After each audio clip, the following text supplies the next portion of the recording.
The problem that we have in the country is enforcement. We have a lot of laws on our status books. You go to local government, the district assemblies, they have a lot of laws, directly and indirectly, bylaws that addresses air pollution. But the enforcement is the problem. So, and not too long, we also hear that you bring in the vehicle, and even if it's over age, you can pay some penalties and bring it out. Why do you have to pay penalties and bring it out? Because these are vehicles that have poor emission ratings. So we shouldn't tolerate them in the country in the first place. But behind this is that we have to address the endemic poverty issues. How many of us in this room can afford a brand new vehicle? So that is the reason why it was refreshing to hear from one of the parties that they're going to invest in assembling of vehicles in the country. But to what cost? Is it going to be something that we can afford, such that we're going to be able to buy brand new vehicles that are assembled locally and not rely on importation of vehicles from abroad, Europe and North America? But even then, just to interject briefly, it is a good project. It lowers the cost, but by what margin? Absolutely. Is what people ask. Is it affordable?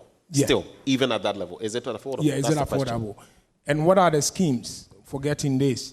Because in Europe and North America, you know there's high purchase.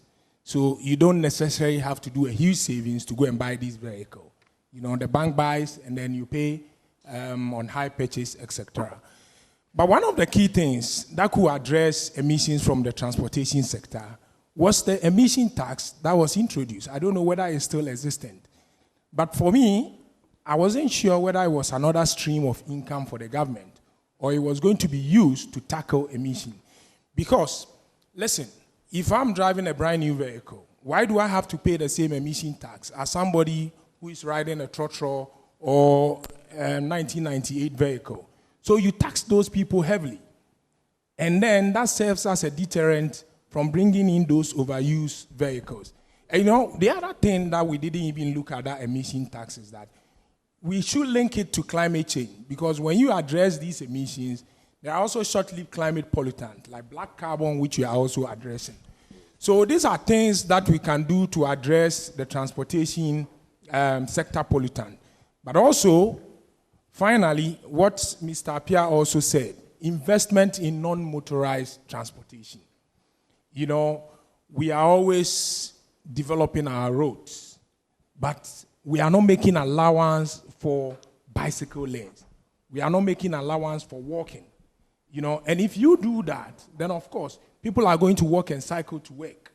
But not only are we addressing air pollution, but also our cardiovascular health gets improved because you increase your physical activity levels. So these are simple things that we can do, but it appears very difficult for us as a country.